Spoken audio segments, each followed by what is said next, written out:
I never thought I'd become the target of our HOA president's wrath, but here we are. My name is Daniel, and I've lived in Oakwood Estates for 3 years now.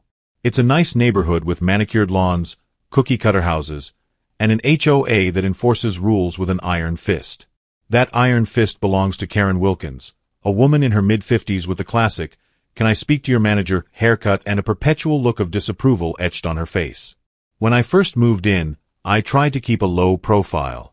I read the HOA handbook cover to cover, planted the approved flowers, and painted my mailbox the exact shade of Oakwood beige specified in the guidelines.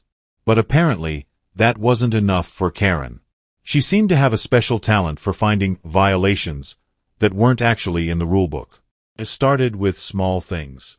A note about my garbage can being visible from the street for 20 minutes too long on collection day. A warning about the height of my grass being a quarter-inch above regulation. But things took a turn for the bizarre last week when I came home from work to find something strange about my house. At first, I couldn't quite put my finger on what was different. Then it hit me. My house numbers had been changed. Instead of the sleek modern 518 that I'd installed when I moved in, there was now a set of generic brass numbers reading 815. Someone had completely reversed my address numbers. I was baffled. Who would do such a thing? And more importantly, why? I didn't have to wonder for long. As I was examining the new numbers, I heard the distinctive sound of Karen clearing her throat behind me.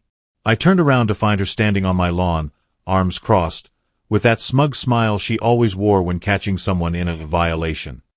"I see you've noticed the change," she said with a self-satisfied tone.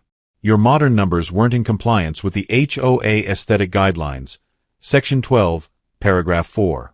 It clearly states that all house numbers must be traditional in style and between 4 and 6 inches in height. Yours were too contemporary." I took a deep breath, trying to maintain my composure. "Karen, I checked the guidelines before installing these numbers 3 years ago. There's nothing in there about the style of house numbers." She pulled out a laminated copy of what appeared to be the HOA guidelines from her designer handbag. "Perhaps you should read the updated version. The board voted on these changes last month." She pointed to a highlighted section with her manicured finger. I quickly scanned the document and noticed something odd. The paper had a date from just last week, not last month as she claimed. And the section about house numbers appeared to be in a slightly different font than the rest of the text. Something wasn't right. "I never received notice of these changes," I said calmly. "And regardless, you can't just come onto my property and change my house numbers without permission. That's trespassing." Karen's face flushed slightly, but her confident demeanor didn't waver. "As HOA president, I have the authority to remedy violations. It's in the bylaws." "Show me exactly where it says you can enter private property and modify someone's home without consent," I challenged her, keeping my voice level despite my rising frustration. She huffed indignantly. "I don't have time to educate you on HOA protocols. The numbers have been changed, and they're now in compliance. End of discussion." She turned to leave, her designer heels clicking on the sidewalk. "One more thing, Karen," I called after her. "Did you realize that tampering with address numbers is actually illegal? They're not just decorative, they're essential for emergency services." She waved her hand dismissively without turning around. "Don't be dramatic, Daniel. It's just numbers." What Karen didn't know was that I'm a municipal code enforcement officer for the neighboring city. I deal with code violations, permit issues, and yes, address number regulations on a daily basis. I know exactly what's legal and what isn't when it comes to residential properties. After she left, I went inside and pulled up the actual HOA guidelines on my computer.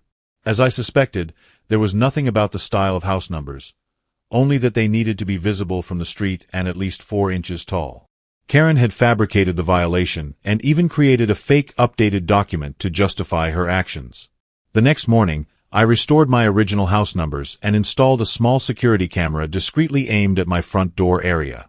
I had a feeling Karen wouldn't let this go, and I was right. That evening, my security camera caught her approaching my door with a screwdriver and a new set of brass numbers, the same ones she'd installed before. I decided it was time to act. I printed out relevant sections of the municipal code regarding address tampering, along with screenshots from my security camera. Then I drafted a polite but firm email to the entire HOA board, expressing my concerns about Karen's unauthorized entry onto my property and alteration of my address numbers. I explained the safety implications of incorrect house numbers for emergency responders and included links to local ordinances that made such tampering illegal. I made sure to copy Karen on the email, of course. Professional courtesy and all that. The next day was Saturday, and I was doing some yard work when I saw Karen marching down the street toward my house, clutching her phone. Her face was red, and she looked ready for battle.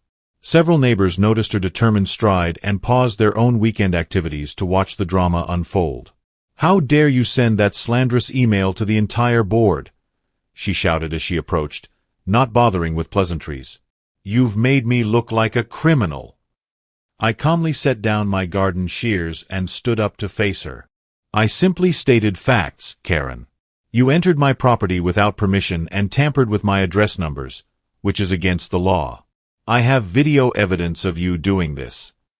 "I am the HOA president," she said, her voice rising to a pitch that probably had dogs howling 3 blocks away. "I have every right to enforce compliance in this neighborhood." By now, several neighbors had drifted closer, pretending to trim hedges or check their mail while obviously eavesdropping on our confrontation. "Being HOA president doesn't put you above the law," I replied evenly. "The HOA has no legal authority to trespass on private property or modify home features without the owner's consent. And changing address numbers creates a serious safety issue. If emergency services can't find my house because the numbers don't match what's in their system, that could be life-threatening." Karen scoffed dramatically. "Oh please, you're being ridiculous. It's just house numbers. Stop making such a big deal about nothing." "It's not nothing," came a voice from behind her. We both turned to see Mr. Jenkins, a retired firefighter who lived 2 doors down. "He's right, Karen. Address numbers are critical for emergency response. We're trained to look for the exact numbers we're given. Wrong numbers cost precious minutes." Karen's eyes narrowed at this unexpected opposition. "This doesn't concern you, Bill," she snapped. "Actually, it concerns the whole neighborhood," said another voice. Mrs. Rodriguez from across the street had joined us. "If you're entering people's property and changing things without permission, we should all be worried." I could see Karen realizing she was losing control of the situation. This is absurd.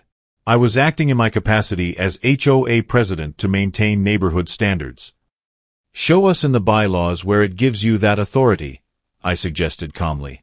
Karen sputtered for a moment, then switched tactics. "The board will hear about this insubordination. Daniel is clearly trying to undermine HOA authority and turn neighbors against each other." Just then, another car pulled up, and Ted Mitchell, the HOA vice president, stepped out.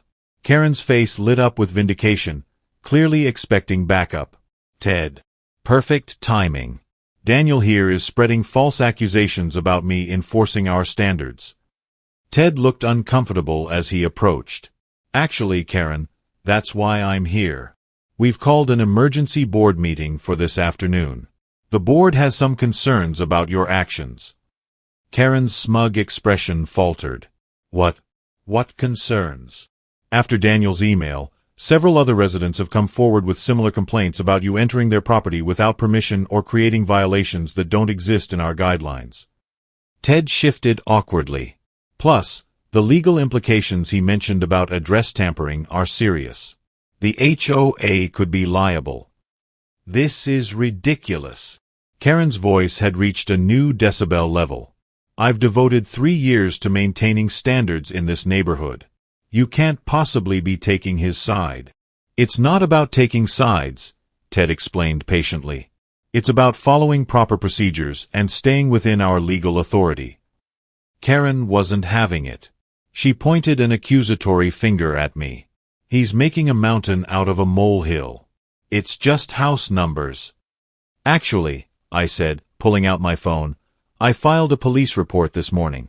Tampering with address identifiers is a misdemeanor in this county. The officer was quite interested in my security footage." As if on cue, a police cruiser slowly turned onto our street. Karen's face went from angry red to ghostly white in seconds. "You called the police?" she gasped, her voice suddenly small. "Over house numbers?" "Over trespassing and tampering with safety equipment," I corrected her. "Address numbers are considered critical infrastructure for emergency services." The police officer approached our little gathering and asked, "Is there a Karen Wilkins here?" Karen raised her hand weakly. Her earlier bravado completely evaporated. "Ma'am, I need to speak with you regarding a complaint filed about property tampering and interference with emergency identification markers," the officer said professionally. "We have video evidence of you removing and changing house numbers without the homeowner's permission." I'm the HOA president," she stammered. "I was just enforcing our standards." The officer nodded. "I understand, ma'am, but HOA authority doesn't extend to altering address identifiers. That's regulated by municipal code. I'll need you to come to the station to answer some questions." Watching Karen's face as she realized the real-world consequences of her actions was almost worth all the trouble she'd caused. She stood there, mouth opening and closing like a fish out of water, as the officer explained that she was facing a misdemeanor charge, a fine of up to $1,000, and potential civil liability if her actions had resulted in any emergency response delays. But I was just trying to maintain neighborhood standards," she whispered, her voice cracking as the officer led her toward his cruiser.